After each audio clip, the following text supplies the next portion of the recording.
Hello dear student, good morning. Previous lecture में हमने chapter number 12 complete कर लिया था। इस वीडियो में हम नया चैप्टर स्टार्ट करेंगे, chapter number 13, direct and inverse proportion. Okay, direct proportion के बारे में पहले भी पढ़ चुके हो। रेशियो एंड प्रोपोजन वाला जो चैप्टर आता था उसमें जो प्रोपोजन का हम यूज करते थे वो क्या होता था, डायरेक्टली होता था। ओके, वो किस तरह से, फॉर एग्जांपल कि कोई एक 1 kg शुगर है, उसकी कॉस्ट आपको गिवन है 20 रुपीज, तो 5 kg शुगर की कॉस्ट कितनी होगी। ओके, तो ये जो है ना वो क्या होगा, डायरेक्ट प्रोपोजन। डायरेक्ट प्रोपोजन में क्या होता है कि आप कोई भी एक चीज को बढ़ा रहे हो तो साथ में दूसरी उसका जो सामने वाला होता है वो भी बढ़ता है। ओके, जैसे कि हमने यहाँ पे जो शुगर है उसकी क्वांटिटी है 1 kg, उसको हम अगर इंक्रीज करेंगे 5 kg करेंगे तो उसकी जो कॉस्ट है, ओके, वो भी क्या होगी, इंक्रीज होगी। अगर आपको 1 kg शुगर खरीदना है तो उसके 20 रुपीज होते हैं, तो 5 kg अगर आपने उसकी क्वांटिटी ज्यादा कर दी 5 kg, तो उसका कॉस्ट क्या होगा, 100 rupees. Okay, in general direct proportion में आपको सिर्फ ध्यान क्या रखना है कि एक चीज बढ़ रही है तो उसके साथ में दूसरी चीज भी बढ़ेगी। ओके, सिंपली ऐसा कॉन्सेप्ट होगा कि कोई भी एक चीज को आप इंक्रीज करेंगे तो सामने वो वाला जो है वो भी क्या हो जाएगा, इंक्रीज। जैसे मैंने फॉर एग्जांपल आपको यहाँ पे समझाया कि शुगर की प्राइस है 1 kg, तो उसकी 20 रुपीज है, तो 5 kg का ज्यादा ही होगा ऑब्वियसली। वैसे ही आप कोई भी ले सकते हो।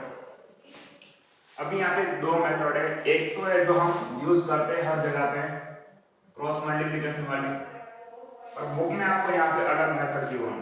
ओके, बुक वाली मेथड एक बार मैं समझा देता हूँ, बाद में हम हमारी जो मेथड है वही फॉलो करेंगे। बुक में आपको आप पेज नंबर 202 पे देख सकते हो, वहां पे यहाँ पे लिखा है कि केजी क्या है, वो वेट ऑफ शुगर एंड नीचे रुपीज है, उसकी कॉस्ट है। 1 kg का 36 रुपीज है, 3 kg का हो जाएगा 108, यानी कि 1 kg था, अगर हमने उसका जो वेट है वो बढ़ाया तो उसकी प्राइस में भी क्या हो रहा है, इंक्रीज हो रहा है। ओके, वैसे 5 kg कर देंगे तो 180, तो इस तरह से चल रहा है। यानी कि अगर 1 को हम 3 से मल्टीप्लाई करेंगे तो 36 को भी क्या करना पड़ेगा, 3 से मल्टीप्लाई। 1 को 5 से मल्टीप्लाई करेंगे तो इसको भी क्या करना पड़ेगा, 5 से मल्टीप्लाई। यानी कि यहाँ का हमें रेशियो मिलेगा x by y, x is equal to ये हो जाएगा and y is equal to ये। ओके, एंड वो जो रेशियो है वो ऑलवेज क्या होगा, कांस्टेंट। ओके, यहाँ पे हम फॉर एग्जांपल ले लेंगे के, अभी रेशियो निकालना है। अब ये सिंपल एग्जांपल से देखते हैं, हमें 1 kg शुगर है तो उसकी कॉस्ट मैंने इजीली आपको क्या लिया था 20, तो 1/20, अभी 5 kg है तो 5 kg का कितना होगा 100। अभी ये दोनों क्या होंगे, इक्वली होंगे। ओके, अगर हम इसको सिंपलेस्ट फॉर्म में कन्वर्ट करेंगे तो 5 1 जा 5 एंड 5 20 जा 25 जा 100, तो 5 5 विल बी कट, यानी कि 1/20 आपको मिलेगा। तो यहाँ पे आपको जो उसका रेशियो मिलेगा ना वो क्या होगा, कांस्टेंट होगा, हर जगह पे इक्वली काम करेगा। एंड इसको आप ऐसे भी लिख सकते हो, x is equal to ky। Simply यहाँ पे y डिवीजन में था, इक्वल टू किस साइड जाएगा तो वो मल्टीप्लाई में चला जाएगा, तो ये दोनों बन रहे इसमें। ये कब होगा, जब भी डायरेक्ट प्रोपोर्शन तो कब होता है, जब भी एक चीज को आप इंक्रीज कर रहे हो तो दूसरी चीज भी सामने इंक्रीज होगी। वैसे ही सेम अगर उस चीज को हम डिक्रीज करेंगे तो दूसरी चीज भी क्या हो जाएगी, डिक्रीज। ओके, फॉर एग्जांपल आप कोई भी कार लेके जा रहे हो, अभी आपने 1 आवर में 20 किमी डिस्टेंस कवर किया है एंड स्पीड कांस्टेंट है, उतनी स्पीड से आप जा रहे हो एंड आपने डिस्टेंस तो 5 आवर में आपने कितना डिस्टेंस कवर किया होगा, वैसे ही। ओके, स्पीड अगर कांस्टेंट हो तो 1 आवर में 20 किमी, तो 5 आवर में हाउ मेनी, सेम होगा 100 किमी। ओके, अभी नंबर ऑफ आवर बढ़ रहे हैं तो डिस्टेंस भी बढ़ेगा। एंड रिवर्स कर दो, 5 आवर में इतने तो 1 आवर में हाउ मेनी, तो यहाँ पे अगर डिक्रीज हो रहा है तो ये भी क्या हो जाएगा, डिक्रीज।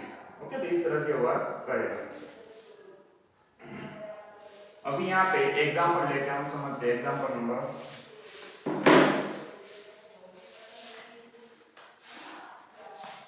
एग्जांपल नंबर 1 में आपको गिवन है x and y।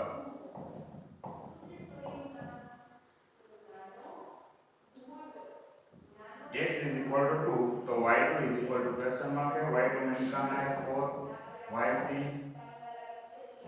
5, 210, 10, y4 and 13 y5। ये हमें फाइंड करना है। तो फर्स्ट अभी यहाँ पे मैंने आपको बताया कि रेशियो उसका क्या होगा, कांस्टेंट। ओके, यानी कि आपको जो भी मिलेगा ना वो हर जगह पे इक्वल ही होगा। तो हम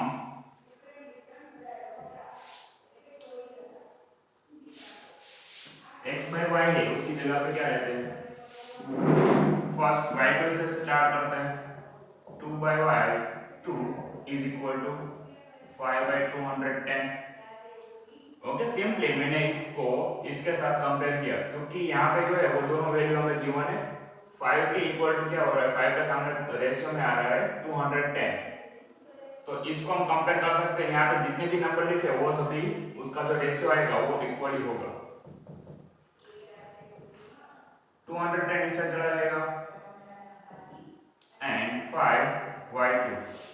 ओके, सिंपली मैंने क्या किया, ये जो है वो मल्टीप्लाई में चला जाएगा, डिवीजन में है, इक्वल टू किस साइड जाएगा, तो मल्टीप्लाई में तो 2 × 210। वैसे ही y2 डिवीजन में था, इक्वल टू के इस साइड आया तो वो चला गया मल्टीप्लाई में।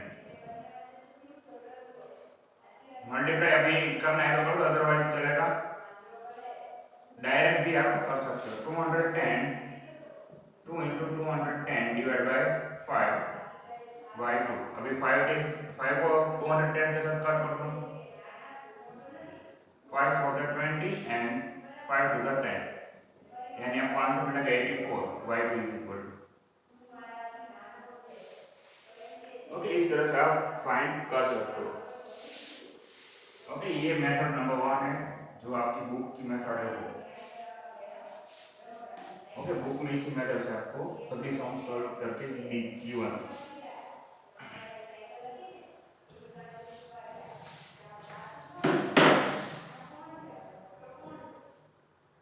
मेथड नंबर 2 जो हम यूज करते हैं, अभी यहाँ पे लिख दो, निकालना क्या है y, यहाँ पे लिखेंगे x एंड y।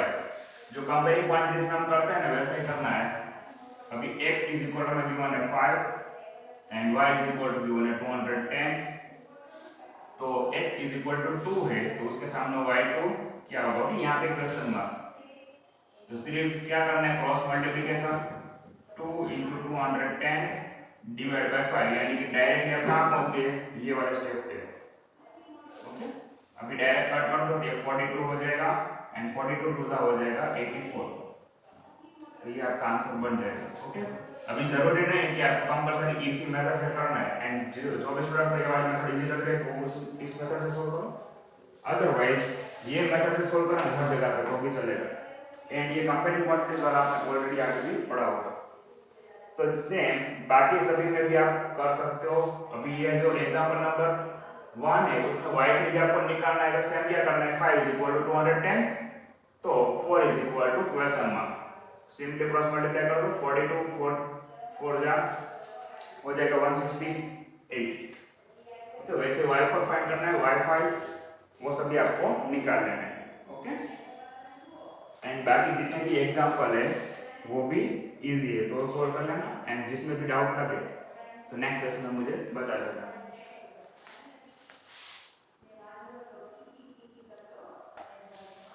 ओके, अभी हम स्टार्ट करेंगे एक्सरसाइज 13.1।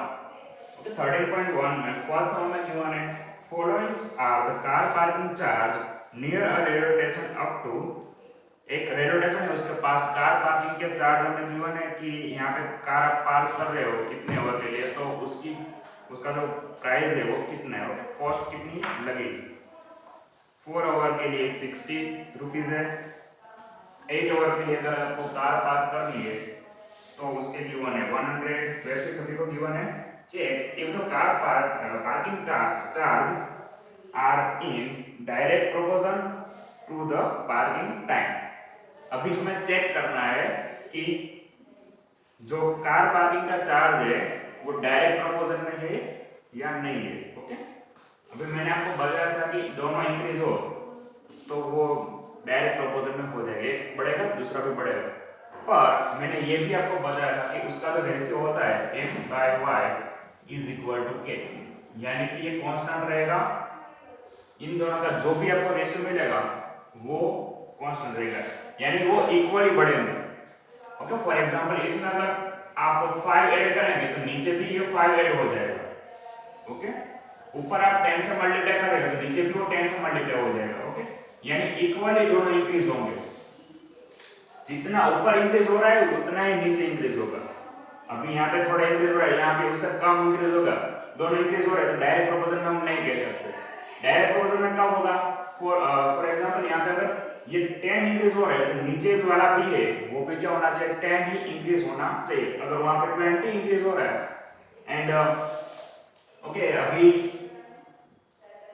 1 kg का 5 रुपीज जैसा था ना, तो अभी ये 10 है तो 10 का कितना होगा?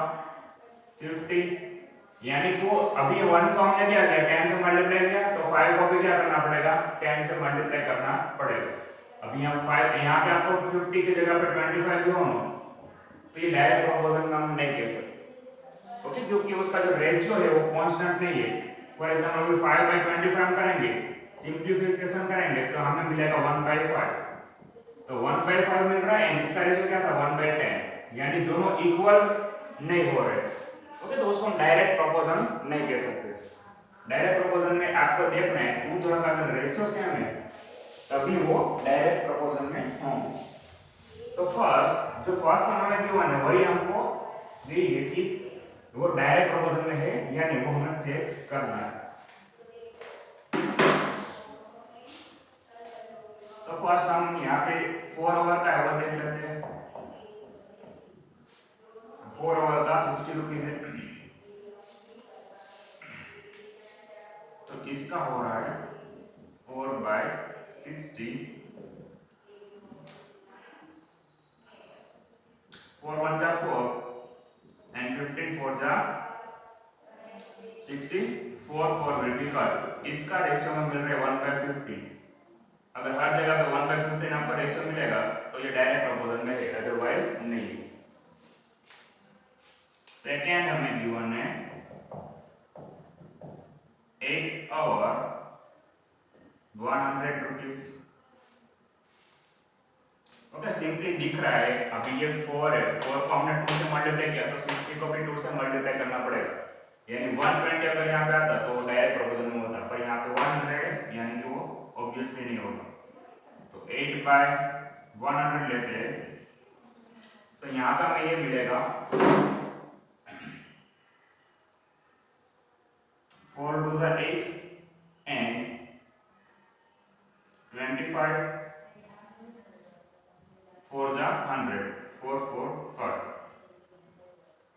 यानी कि 2/25। तो अब अभी यहाँ पे देख सकते हो 1/15 डज नॉट इक्वल टू 2/25, यानी कि यहाँ पे हमें जो भी गिवन है ना कार पार्किंग का चार्ज और डायरेक्ट प्रोपोर्शन में नहीं है। ओके, यानी कि यहाँ पे इस तरह से चल रहा है कि अगर आप ज्यादा आवर के लिए अपनी कार पार्क करने के लिए रख रहे हो तो उसकी कॉस्ट कम हो रही है। ओके, उतनी नहीं है जितनी आप 4 आवर के लिए 60 था, तो 8 आवर में 100, यानी कि आप जो ज्यादा परचेस करते हो तो खरीदना और उसमें क्या होता है डिस्काउंट मिलता है ना, वैसा ही इस तरह। तो आगे का चेक करने की जरूरत नहीं है। यहाँ पे अगर ये दोनों इक्वल नहीं हो रहे तो हम यहाँ से कह सकते हैं कि यहाँ पे जो हमें कार का पार्किंग चार्ज गिवन है वो डायरेक्ट प्रोपोर्शन नहीं है। ओके,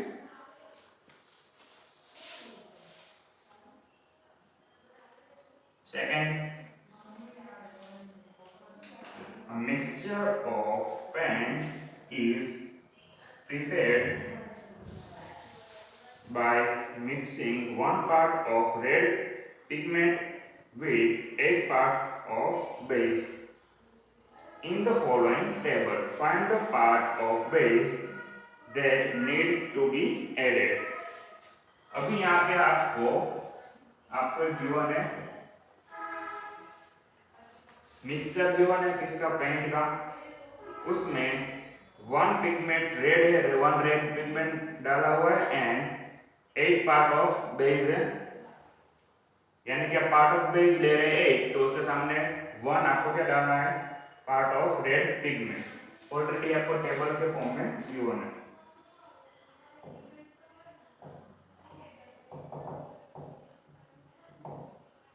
यहाँ पे 1 4 7 12 20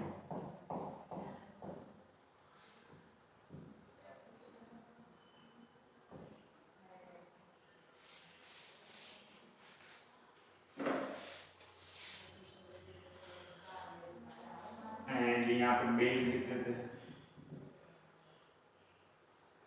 8 एंड बाकी जगह पे आपको फाइंड करना है।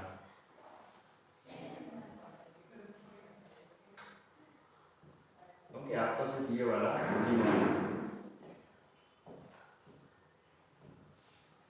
बाकी सब हम फाइंड करेंगे। तो यहाँ पे आप दो तरीके से कर सकते हो। फर्स्ट जो मैंने स्टार्टिंग में बताई वो वाली मेथड यूज करते हैं, मेथड नंबर 1 जो बुक में आपको गिवन है। क्या था उसमें, x1 by y1 is equal to x2 by y2। Okay, ratio same होता है, यानी कि इसका जो भी रेशियो मिलेगा उस सेम इसका भी रेशियो वही होगा। ये वाला है तो x1 is equal to क्या आ जाएगा 1, y1 is equal to 8, वैसे ही x2 is equal to 4 and y2 हमें फाइंड करना है। क्रॉस मल्टीप्लाई होगा, यानी कि y2 नीचे है डिवीजन में इक्वल टू किस चल जाएगा तो मल्टीप्लाई में, वैसे ही 4 8 है डिवीजन में इस चल जाएगा तो मल्टीप्लाई में। तो y2 is equal to 32। Okay, and method number 2 उसमें आप डायरेक्ट कर सकते हो, सिर्फ ये वाला समय में ऐसे कराऊंगा तो बाकी सभी में हम सेकंड मेथड अप्लाई कर देंगे। यहाँ पे लिख दो x या फिर आप लिख सकते हो रेड पिगमेंट एंड यहाँ पे लिख दो y यानी कि बेस।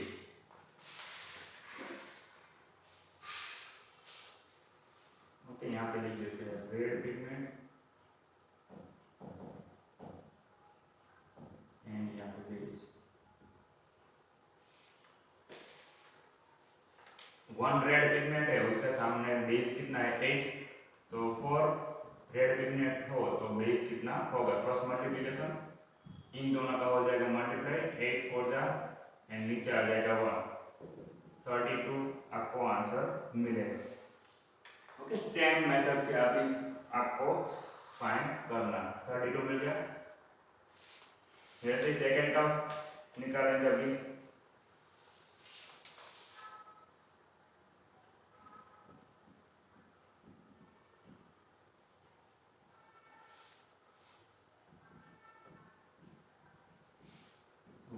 का 8 तो 7 का हाउ मेनी, सिंपली 8 का टेबल चल रहा है। ओके, 8 into 7 यानी कि 56।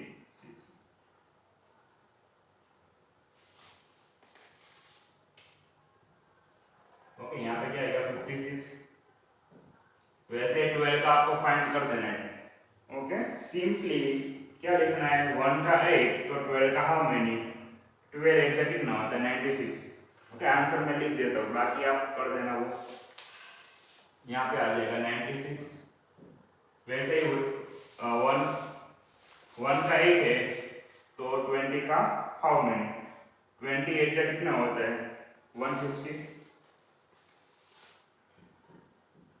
ओके, सिंपली कैसा चल रहा है, अगर 1 को हम 4 से मल्टीप्लाई कर रहे हैं तो 8 को भी 4 से मल्टीप्लाई करो, 1 को 7 से मल्टीप्लाई किया तो 8 को भी 7 से मल्टीप्लाई कर दो, 1 को 12 से मल्टीप्लाई किया तो 8 को भी 12 से मल्टीप्लाई करना है, 12 8 96। वैसे ही 1 को 20 से मल्टीप्लाई किया तो 8 को भी 20 से मल्टीप्लाई करना है। ओके, हर जगह पे आपको मेथड इन दोनों में से जो भी आपको इजी लगे वो कर सकते हो। ओके। ये इस तरह से गिवन है जो बुक में है वो, एंड ये जो कंपेयरिंग क्वांटिटीज में हम यूज करते हैं वो वाला है। अभी यही सम है, उसमें थर्ड पार्ट है। In question 2 above, if one part of red pigment required 75 ml of base, how much red pigment should be mixed with 1800 ml of base? Okay, यहाँ पे तो आपको ये वाली मेथड काफी इजी लगेगी, क्योंकि ऑलरेडी आपको गिवन है कि रेड पिगमेंट यानी कि इसको H ले लो, इसको Y ले लो, तो उस हिसाब से आप इजीली कर पाओगे। पर जब भी वर्ड प्रॉब्लम्स आएंगे तब आपको दिक्कत आएगी। ओके, कहाँ पे कौन सा रखना है तब आपको पता होना चाहिए। तो वर्ड प्रॉब्लम्स में अभी हम यही मेथड पे अप्लाई करते हैं। यहाँ पे लिखेंगे red pigment and base. Okay, अभी one part of red pigment is equal to आपको गिवन है 75 ml। तो अभी कितने हैं, बेस कितना है, तो वो गिवन है। ओके, यहाँ पे उल्टा रख देंगे हम, क्योंकि हमें निकालना है रेड पिगमेंट, इसीलिए। तो बेस इस साइड आ जाएगा, base is equal to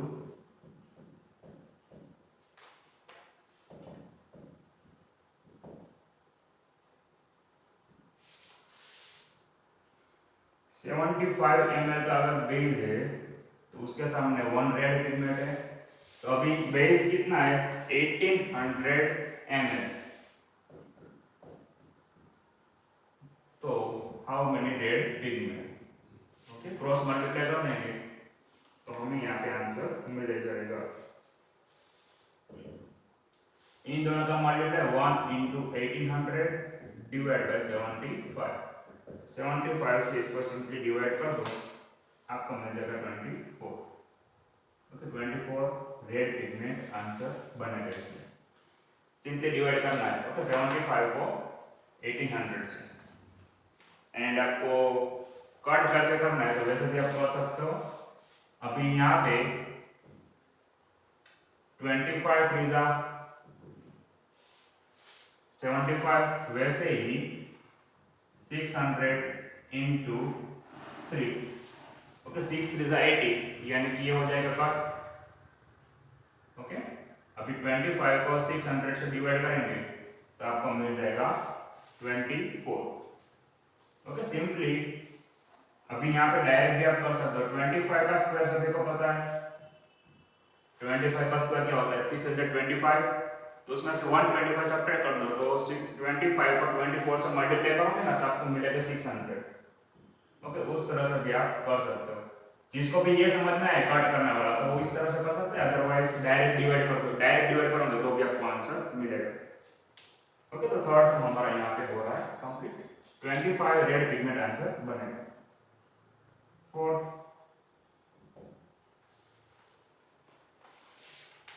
a machine of in a soft drink factory fills 840 bottles in 6 hours. How many bottles will it fill in 5 hours? एक मशीन है किसकी, सॉफ्ट ड्रिंक की है, एंड वो क्या कर रही है, 6 आवर में 840 बोतल बना रही है। तो 5 आवर में कितनी बोतल को कर देंगे वैसे। तो यहाँ पे लिख देंगे टाइम, एंड यहाँ पे लिख देंगे नंबर ऑफ बोतल।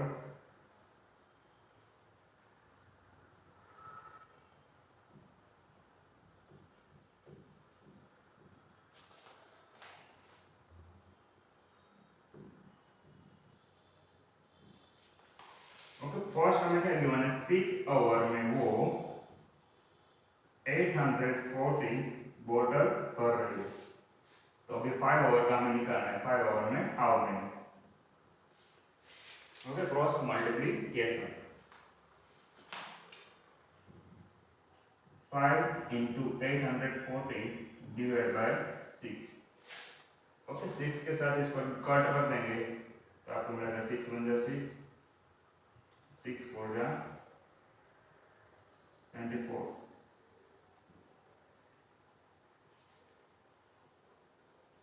कि 700 बॉटल्स आंसर मिलेगा। 5 आवर में कितनी बॉटल फिलअप करेंगे? 700 बॉटल्स।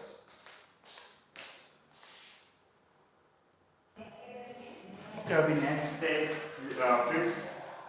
fifth आपको गिवन है a photograph of a bacteria enlarged 50,000 times attains a length of 5 centimeter as shown in the diagram. What is the actual length of the bacteria? If the photograph is under 20,000 times only, what would be its enlarged length? Okay, यहाँ पे to question आपको given है। तो first आपको given है कि जो photograph में आपको बैक्टीरिया गिवन है वो 50,000 टाइम उसको बड़ा किया तो उसकी जो लेंथ है वो क्या हो रही है? 5 सेंटीमीटर। तो उसकी जो एक्चुअल लेंथ है वो क्या होगी?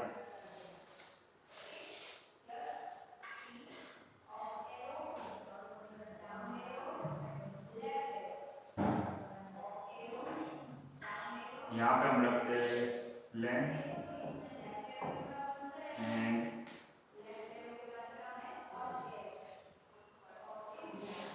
यहाँ 5 is equal to I think हो जाएगा 50,000 टाइम। तो 1 is equal to how money?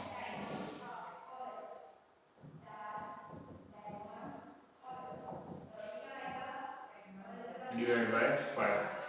Okay, reverse होता है इसका।